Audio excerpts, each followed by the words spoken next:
It was a cold December evening, and snow blanketed the streets outside the lavish mansion where the Carter family lived. Inside, the warmth of the fireplace contrasted with an air of unease. 5-year-old Emma sat on the plush living room carpet, her bright laughter filling the room as she played with her favorite stuffed bunny. Her innocence seemed untouchable until the heavy wooden door creaked open. In walked Thomas Carter, Emma's grandfather, dragging his suitcase across the hardwood floor. His sharp eyes scanned the room, and his commanding presence seemed to silence everything around him. "Emma," his voice boomed. "Come here and greet your grandfather." Emma froze. The stuffed bunny fell from her tiny hands as her eyes darted to her mother, Sophia, who was busy in the kitchen.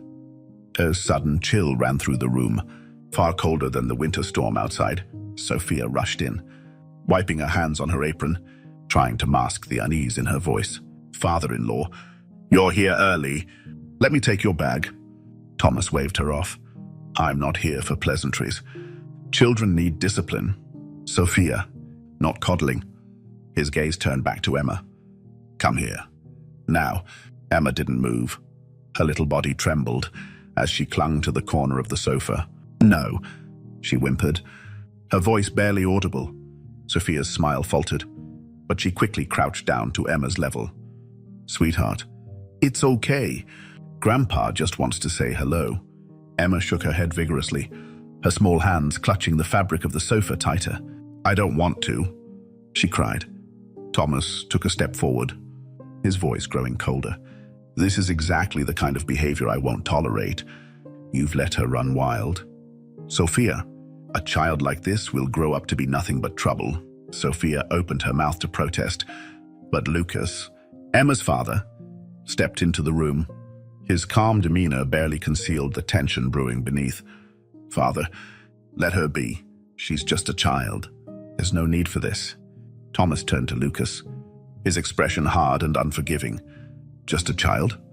That's the same excuse your mother used for you. And look how soft you've turned out." Lucas clenched his fists but said nothing, his eyes darting to Emma, who was now silently sobbing. Sophia gently scooped up her daughter, whispering comforting words as she carried her upstairs. What happens when love and protection collide with tradition and control? What if the very man who once raised you now poses a threat to your own child? This is the story of Emma, a 5-year-old girl whose life took a chilling turn when her grandfather moved in. A story of pain, confrontation, and the power of standing up for what's right. If you've ever wondered how far you would go to protect someone you love, this story will leave you breathless. Stay with us until the end to see how one family confronted their deepest fears. And don't forget to like, share, and subscribe to our channel to support more stories like this. Your engagement means the world to us. Thank you. The following morning, the Carter household buzzed with activity. Sophia was preparing breakfast while Lucas read the newspaper. Emma sat at the kitchen table, carefully coloring in her new picture book. For a brief moment, it seemed like a typical family day, until Thomas entered the room. "Emma," he called sharply. The little girl jumped in her seat, her crayon skidding across the page. "Yes, Grandpa," she replied in a small voice. Thomas strode over, his imposing figure towering above her. "You didn't come to say good morning to me. That's bad manners. When I was your age, I'd have been punished for such behavior." Emma looked down, her tiny hands gripping the crayon. "I'm sorry," she whispered. "Sorry isn't good enough," Thomas said, his voice cold. He grabbed her arm, pulling her to stand. "You need to learn discipline." "Father." "Stop!" Sophia exclaimed, rushing over. She gently placed her hands on Emma's shoulders, trying to shield her. "She's just a little girl. Let her be." Thomas glared at Sophia. "This is exactly why she behaves this way. You're too soft on her. Children need to be taught respect." Lucas, hearing the commotion, entered the room. "What's going on here?" he demanded, his eyes narrowing at his father. Thomas released Emma's arm, but not before leaving red marks where his fingers had gripped her. "I'm doing what you should be doing, teaching her some manners." Lucas clenched his jaw. "Father, We don't parent that way. Times have changed. Thomas scoffed. That's why children today are weak. When you were her age, I didn't hesitate to discipline you, and look how well you turned out. Lucas's fists tightened, but he said nothing, his mind swirling with memories of his own childhood.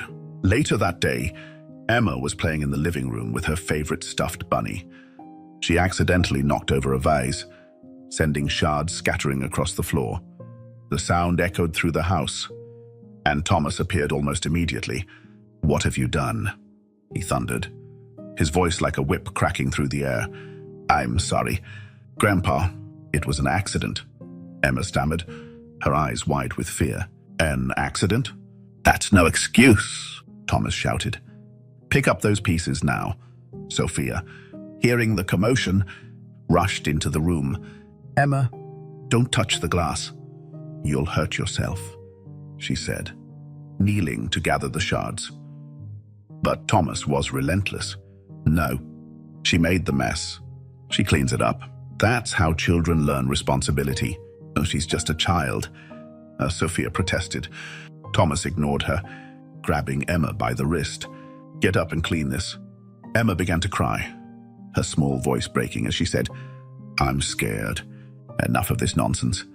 Thomas snapped.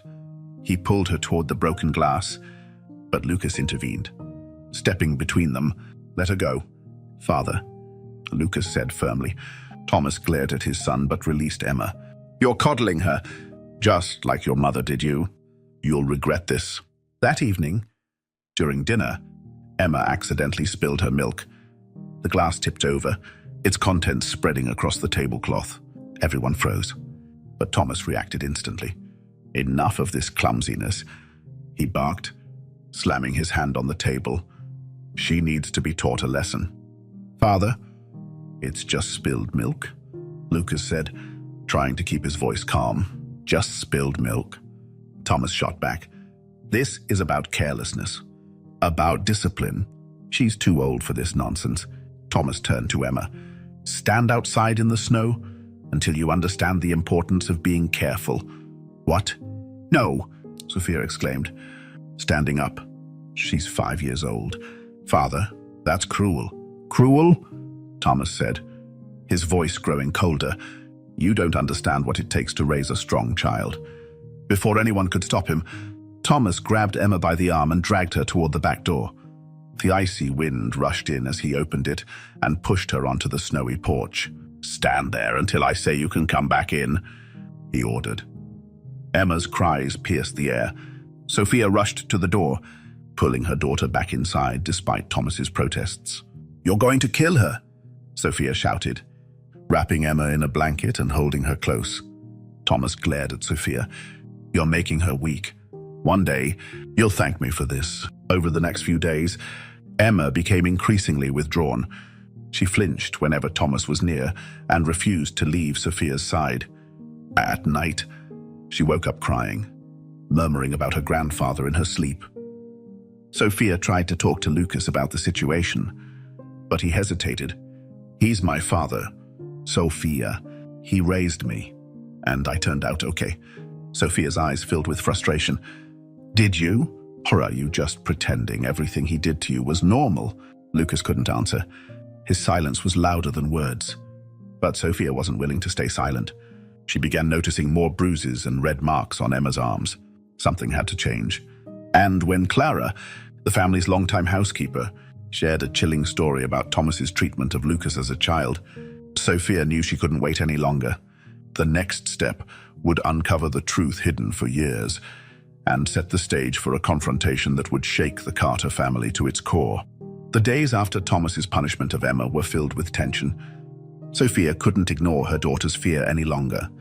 Emma refused to play in the living room, where Thomas spent most of his time, and cried at the slightest sound of his voice. Sophia decided to confide in Clara, the family's longtime housekeeper, hoping for advice. Clara sat at the kitchen table, her weathered hands gripping a cup of tea. Her usually kind eyes looked heavy with concern as Sophia spoke. "Clara, I don't know what to do anymore," Sophia admitted, her voice shaking. "Thomas keeps saying he's teaching Emma discipline, but what I see is..." It's more than that. She's terrified of him. Clara sighed deeply, her gaze dropping to the tea in her hands. I've been with this family for a long time. Mrs. Sophia. I've seen more than I care to remember. What do you mean? Sophia asked, her brows knitting together. Clara hesitated before finally speaking. When Lucas was a boy, Mr. Thomas was strict, far stricter than anyone should be with a child. He believed discipline was the only way to make Lucas strong. Sophia leaned forward, her heart pounding. What did he do? Clara? Clara's voice dropped, almost as if she were afraid Thomas might hear her. I remember one winter evening, Lucas accidentally spilled a bucket of water in the kitchen. Mr. Thomas made him stand outside in the freezing cold without a coat for an hour as punishment. I tried to bring him back in, but Mr. Thomas caught me. He said I was undermining his authority. Sophia's hand flew to her mouth in horror. That's cruel. Clara nodded solemnly. It wasn't the only time. One summer, Lucas broke a plate while helping me in the kitchen. Mr. Thomas made him kneel on the stone patio under the sun until his knees were raw. And there were times when the punishments were worse. Sophia's stomach churned. Worse? How could it be worse? Clara's voice broke slightly. Once, Lucas forgot to recite a lesson properly. Mr. Thomas tied a belt to the back of a chair and made him sit there for hours without moving. If he even flinched, Mr. Thomas would snap the belt on the table to scare him. Sophia felt tears welling in her eyes. Why didn't anyone stop him? Where was Lucas's mother? Clara hesitated. Mrs. Carter. She was kind, but she was afraid of him. She would try to intervene sometimes, but Mr.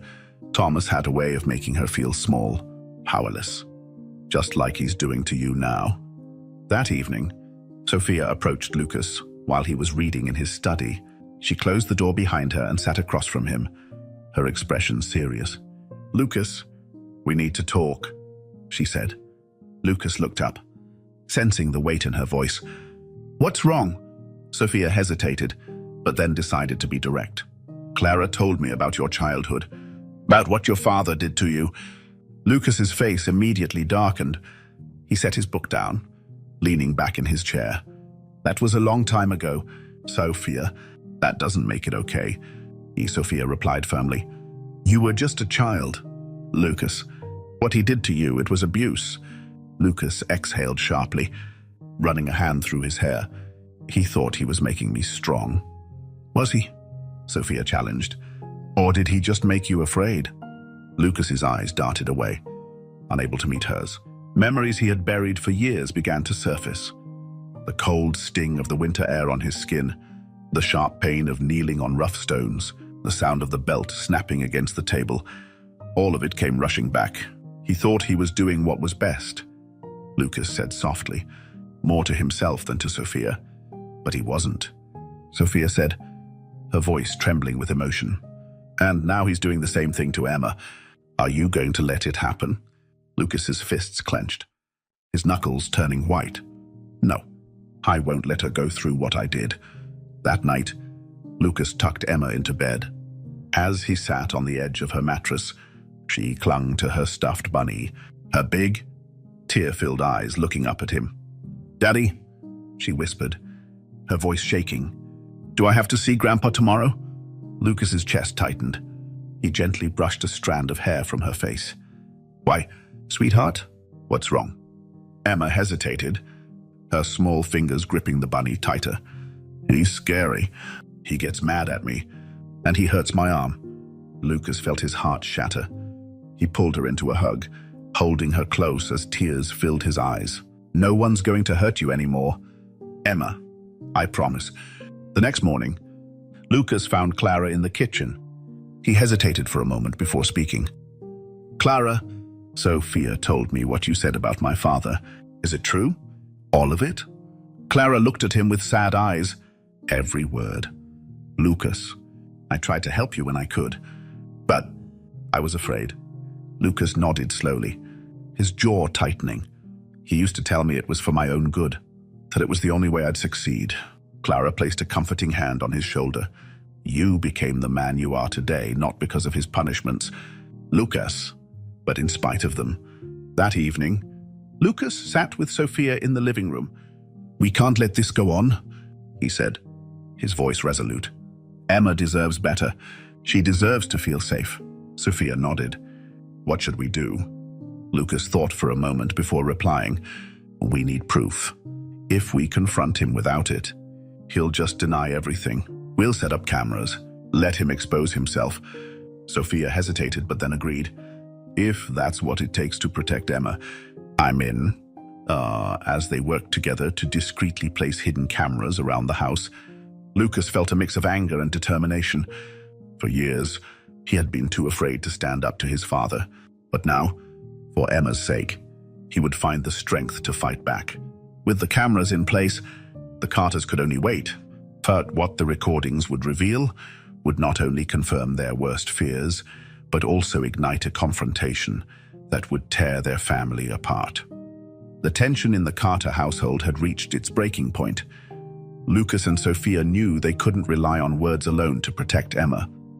They needed undeniable evidence of Thomas's behavior, proof that would silence his denials and force him to face the consequences of his actions. Sophia carefully positioned the hidden cameras around the house. One in the living room, where Thomas often interacted with Emma, another in the dining room, where most of the conflicts arose, and finally, one in the hallway near Emma's room, a place where Thomas's presence often unsettled her.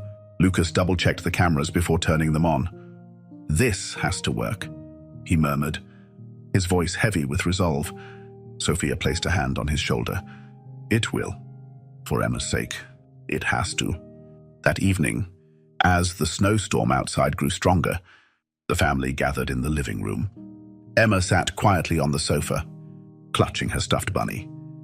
Thomas sat in his usual chair, his piercing gaze scanning the room. "Emma," Thomas said suddenly, his voice sharp, "bring me that book from the table." Emma froze, her tiny hands gripping the bunny tighter. I don't want to," she whispered. Thomas's eyes narrowed. "Excuse me? Did I just hear you say no?" Sophia immediately intervened. "Father, she's tired. Let her rest." Thomas shot her a withering glare. "This is exactly the problem. You're spoiling her. A child who doesn't obey grows up to be a failure." Before anyone could stop him, Thomas stood and grabbed Emma by the arm. She yelped in pain as he dragged her off the sofa. "You'll learn to listen," he said coldly. Sophia and Lucas sprang into action. "Let her go," Lucas shouted. Stepping between them, he pried Emma from Thomas's grip, cradling her trembling body. Thomas glared at his son, his voice filled with contempt. "You're weak, Lucas. That's why she's turning into this little brat." Sophia led Emma upstairs, whispering soothing words to calm her. Meanwhile, Lucas stood firm, staring his father down. "This ends now, Father." The next morning, Lucas and Sophia reviewed the footage from the cameras. As the video played, they watched in horror as Thomas's behavior unfolded with chilling clarity. One clip showed him gripping Emma's wrist so tightly that she winced in pain. Another captured him shouting inches from her face, berating her for spilling a glass of juice. "You're useless." His voice boomed. "Crying won't fix your mistakes." In one of the most damning clips, Thomas forced Emma to stand outside on the freezing porch as a punishment for accidentally tearing a page in a book. Her small frame shivered violently, tears streaming down her cheeks as she pleaded to come back inside. Sophia covered her mouth, tears spilling from her eyes. "How could he do this to her?" she whispered. Lucas clenched his fists, his face pale with anger. "He's not just hurting her physically, he's breaking her spirit." As they watched more footage, Lucas found himself drawn back into memories of his own childhood. He remembered the countless times his father had punished him for the smallest infractions, the long hours spent kneeling on rough floors, the fear of making a mistake, knowing it would be met with harsh words or worse. "Do you remember when I spilled that bucket of water?" "Clara?" Lucas asked quietly later that day, his voice trembling. Clara, standing nearby, nodded solemnly. I do. I'll never forget how cold it was that night. You were shaking, but he wouldn't let you come back inside. Lucas's expression hardened. I always said it was to make me stronger, but all it did was make me afraid of him. Clara placed a comforting hand on his arm. You have the chance to break this cycle. Lucas, protect Emma the way you wished someone had protected you. That evening, Lucas and Sophia decided it was time. They called Thomas into the living room, laptop in hand. Clara stood quietly in the corner, ready to support them if needed. Emma remained upstairs, safe in her room. Thomas entered, his usual air of authority filling the space. "What's this about?" he asked curtly. Lucas didn't waste time. He set the laptop on the coffee table and pressed play. The footage began to roll, filling the room with the sound of Thomas's voice and Emma's cries. At first, Thomas looked indifferent, but as the clips continued, his expression darkened. "This is nonsense," he said, waving a hand dismissively. "You're overreacting. Children need discipline." Lucas stood, his voice steady but firm. "Discipline doesn't mean hurting her. It doesn't mean scaring her into submission." Sophia joined him, her eyes blazing with determination. "She's 5 years old. Thomas, what you're doing isn't teaching, it's abuse." Thomas's face turned red with anger. "Abuse? Don't be ridiculous. I raised you this way, Lucas, and you turned out fine." Lucas's voice cracked with emotion. "Did I? Do you even know what it felt like to grow up under your roof? The fear, the pain, the constant feeling of never being good enough." Thomas opened his mouth to respond, but Lucas didn't let him. "You didn't make me strong, Father. You made me scared. And now, you're doing the same to Emma. I won't let it happen." Thomas slammed his fist on the table. "You think you're better than me? You think you can tell me how to raise my granddaughter? Without me, you'd be nothing." Sophia stepped forward, her voice unwavering. "We're not children anymore. Thomas, you can't intimidate us. We won't let you hurt Emma." Thomas turned to Clara, his voice dripping with disdain. "And you? Are you siding with them too?" Clara met his gaze calmly. "Yes, I've seen enough." "Mr. Thomas," I stayed silent for too long, but no more. "You need to stop." After Thomas stormed out of the room, Lucas and Sophia sat in silence for a moment. Then Lucas spoke. "This isn't enough. He'll just keep denying it." Sophia nodded. "We need to report this, for Emma's safety and for the truth." Lucas picked up his phone and dialed 911. "Hello," he said, his voice steady but filled with emotion. "I need to report a case of child abuse. I have evidence, and I need help." As he hung up, he turned to Sophia. "It's time to end this." Sophia squeezed his hand. "For Emma." The next evening, the Carter household was silent, heavy with anticipation. Lucas and Sophia had called for a family meeting, summoning Thomas, Lucas's sister Emily, and his niece Gabriella. Clara, the housekeeper, stood in the corner, her presence a quiet but strong support.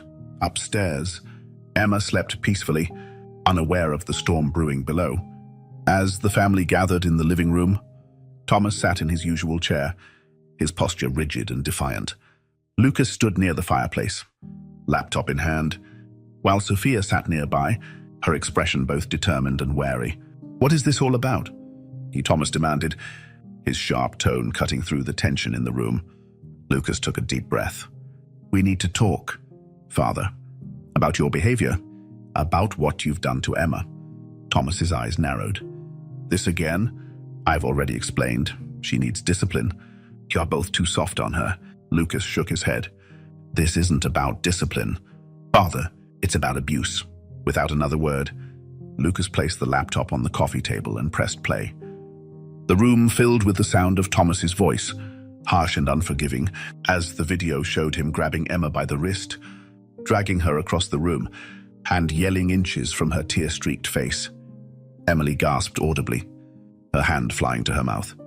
Gabriella, sitting beside her, looked away, her eyes filled with tears. "What is this?" Thomas barked, his face turning red. "It's the truth," Lucas said firmly. You've crossed the line, Father. You're hurting Emma, and we won't stand for it anymore. Thomas leaned forward in his chair, his voice rising. This is ridiculous. You're spying on me now? I raised you. Lucas, I made you the man you are today, and this is how you repay me? Lucas's voice cracked with emotion. You didn't raise me? Father, you broke me. And now you're trying to do the same to my daughter. The room fell silent as Emily stood, her hands trembling. He's right, she said, her voice barely above a whisper. Thomas turned to her, his eyes narrowing. What are you talking about? Emily took a shaky breath. When I was a little girl, you did the same to me. I remember the nights you made me kneel on the cold floor for hours because I didn't finish my homework. I remember the times you slapped me for crying. Thomas's face twisted in anger. That was discipline. It made you stronger. No, Emily said, her voice growing louder. It made me afraid of you. Even now, I still have nightmares about those punishments. Gabriella, sitting beside her, placed a hand on her mother's arm. You weren't just strict with her. Grandpa, you did it to me too. Thomas's eyes darted to his granddaughter. What are you talking about? Gabriella's voice was steady, but her hands were clenched into fists. Do you remember the time I spilled juice on your favorite chair? You made me stand outside in the rain for 30 minutes.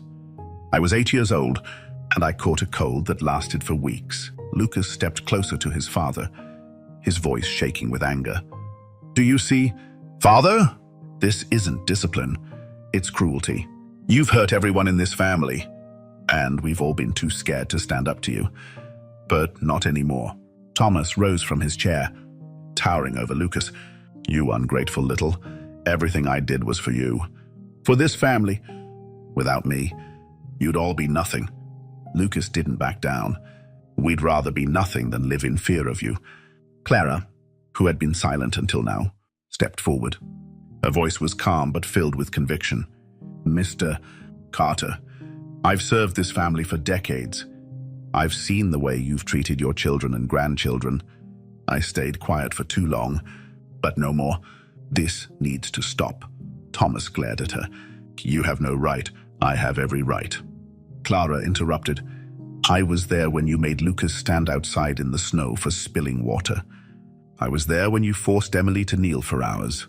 And now I see you doing the same to Emma. Enough is enough. Thomas's face turned red with fury. He slammed his fist on the coffee table, his voice booming. You're all against me. After everything I've done for this family, you dare to accuse me of abuse? You don't know what real hardship is.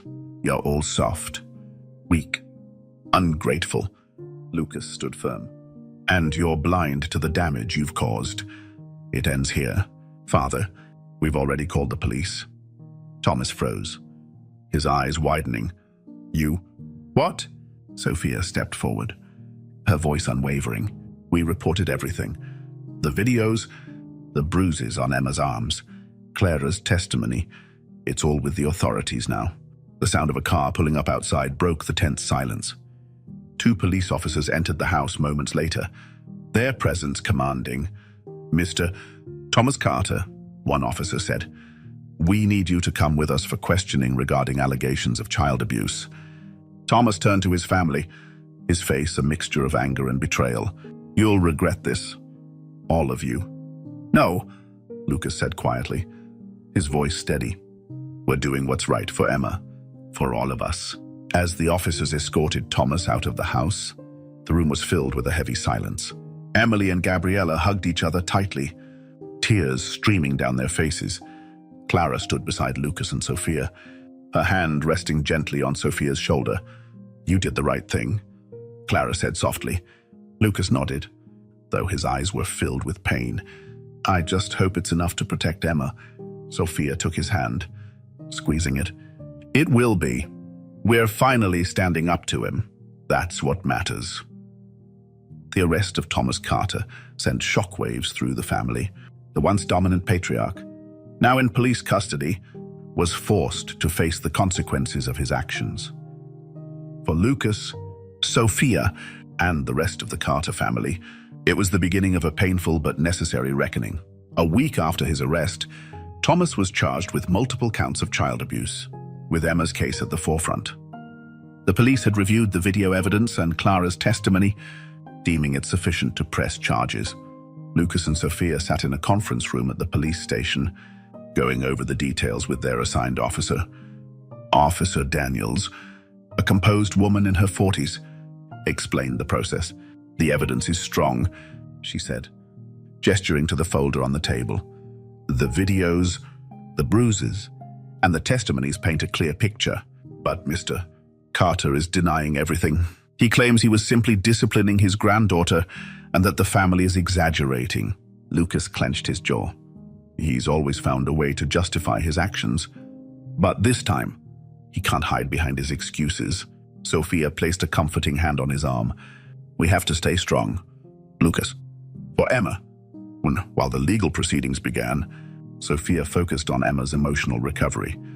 She arranged for Emma to meet with a child psychologist, Dr. Harper, who specialized in trauma. In their first session, Dr.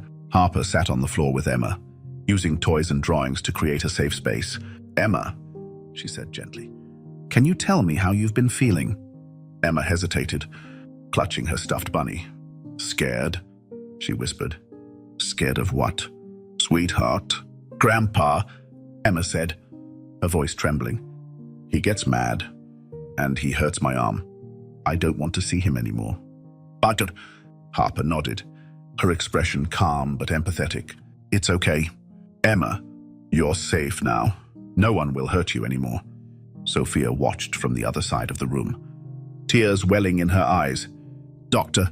Harper's reassurance felt like the first step toward healing, not just for Emma, but for their entire family.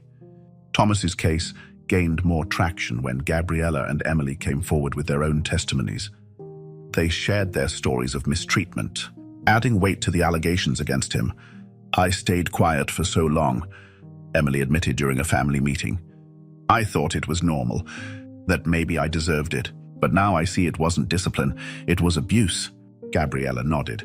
"I want Emma to know she's not alone. And I want Grandpa to know he can't get away with this anymore." Their courage inspired the rest of the family, uniting them in their fight for justice. The day of Thomas's court hearing arrived, bringing a mix of anxiety and relief to the Carter family. Lucas, Sophia, Emily, and Gabriella sat together in the courtroom, their presence a silent but powerful statement of solidarity. Thomas entered, escorted by officers. His once commanding demeanor was now overshadowed by a quiet defiance. He refused to meet his family's eyes as the charges were read aloud. The prosecution played the videos of Thomas's interactions with Emma, and the courtroom fell silent, the images and sounds speaking volumes. The judge's stern expression reflected the gravity of the situation. When it was Thomas's turn to speak, he maintained his denial. "I didn't abuse anyone," he said, his voice firm. "I disciplined my family the way I was taught. They're turning against me because they can't handle the truth about how life works," the prosecutor responded with conviction. "Discipline is not an excuse for inflicting fear, pain, and emotional trauma. The evidence shows a clear pattern of abusive behavior, not just toward Emma, but toward other members of the Carter family. This is not discipline, it is harm." After days of testimonies and evidence presentation, the judge delivered the verdict. Thomas was found guilty on multiple counts of child abuse and sentenced to 5 years in prison, along with mandatory counseling. Lucas felt a mix of emotions, relief that justice had been served, but also a deep sadness for the man his father had become. With Thomas behind bars, the Carter family began the long process of healing. Emma's therapy sessions continued, and she gradually regained her confidence. Her laughter returned, filling the house with warmth that had been missing for so long. Sophia and Lucas also sought counseling to address the scars left by Thomas's actions. For Lucas, it was a chance to confront the pain of his childhood and break free from its grip. Clara, ever the steady presence, became an even more integral part of the family. "You're all stronger than you realize," she told Lucas and Sophia one evening. "This family has been through so much, but you've chosen to fight for each other. That's what matters." Emily and Gabriella also found healing in their own ways. Emily started journaling about her experiences, channeling her pain into words that helped her process her past. Gabriella joined a support group for survivors of family trauma, finding strength in sharing her story with others. "This is the first time I've felt like I can breathe," Emily said during one of their family gatherings. "We're not hiding anymore." Meanwhile, in prison, Thomas faced the consequences of his actions. The mandatory counseling sessions forced him to confront his behavior and its impact on his family. During one session, the counselor asked, "Do you understand why you're here, Mr. Carter?"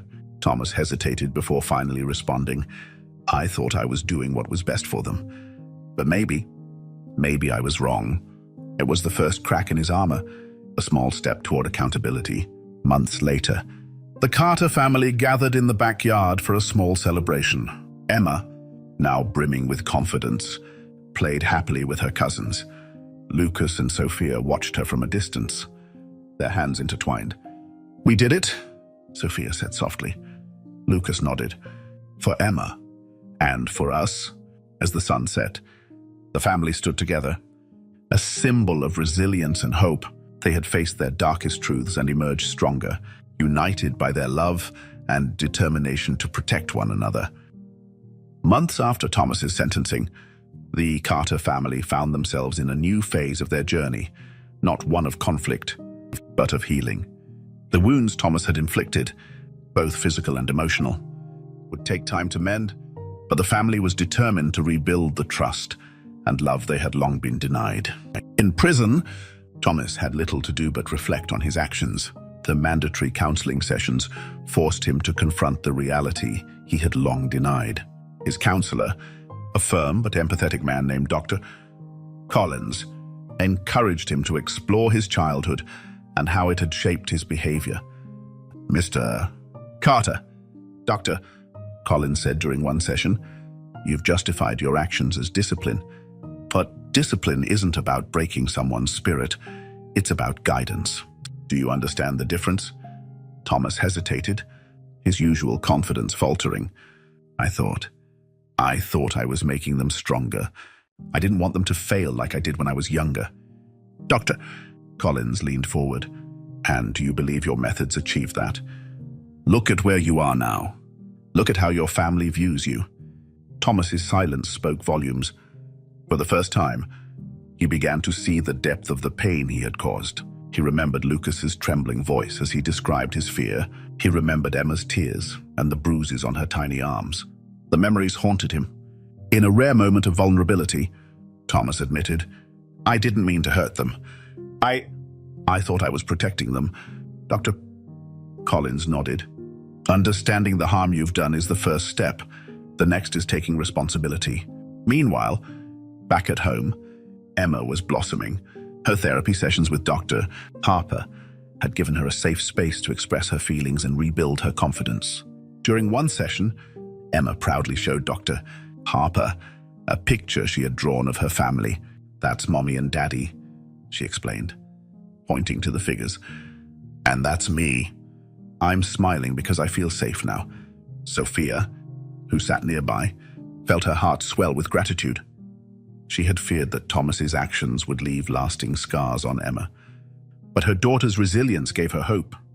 At home, Emma began laughing again, her fear of her grandfather no longer consuming her thoughts. She played freely with her cousins, her joy contagious to everyone around her. For Lucas, the journey toward healing was more complex. Confronting his father had reopened old wounds, forcing him to relive memories he had buried for decades. But with Sophia's unwavering support, he began to address his past. During a late-night conversation, Lucas confided in Sophia. "I used to think that what my father did to me was normal," he said, his voice heavy with emotion, "that it was just the way fathers raise their sons. But now I see it for what it was, abuse." Sophia held his hand tightly. "And you broke the cycle, Lucas? You stood up for Emma when it mattered most." Lucas nodded, a small smile forming on his face. "I just want her to grow up knowing she's loved, not afraid." One afternoon, a letter arrived at the Carter household. The envelope was plain, the handwriting unmistakably Thomas's. Lucas hesitated before opening it, unsure of what to expect. Inside, the letter read, "Dear Lucas, I've had a lot of time to think about what I've done. I know I've hurt you, and I've hurt Emma. For a long time, I believed I was doing the right thing, but I see now that I was wrong. I don't expect your forgiveness, but I want you to know that I am truly sorry. I hope one day you and your family can find peace." Father Lucas read the letter in silence, his emotions a mix of anger, sadness, and a faint glimmer of hope. He showed the letter to Sophia, who said gently, "Maybe this is his way of trying to make amends." The Carter family gathered for a small celebration in their backyard to mark Emma's birthday. The laughter of children filled the air as Emma ran around with her cousins, her joy lighting up the entire yard. Emily approached Lucas, holding a cup of tea. "It feels different now, doesn't it?" she said. Lucas nodded. "For the first time in a long time, it feels like we're free." Gabriella joined them, smiling. "We've come a long way. I'm proud of us." Clara, who had been quietly observing from the patio, chimed in. "This family has been through so much. But look at you all now. You're stronger because you chose to stand together." As the evening drew to a close, Lucas and Sophia sat on the porch, watching Emma chase fireflies in the fading light. Lucas took Sophia's hand, his voice filled with gratitude. "We've come so far. Emma's happy. We're healing. And for the first time, I feel like we're building something better." Sophia smiled, resting her head on his shoulder. "It wasn't easy, but we did it. For Emma, for us, and for the family." The night ended with the family gathered around a fire pit, sharing stories and laughter. The shadows of the past still lingered, but the light of love and hope burned brighter. The Carter family's journey was far from perfect, but it was a testament to the power of love, accountability, and resilience. They had faced their darkest truths, broken the cycle of abuse, and emerged stronger together. If this story has inspired you, please like, share, and subscribe to our channel. Your support helps us continue to share meaningful stories like this one. Thank you for watching, and we'll see you in the next video.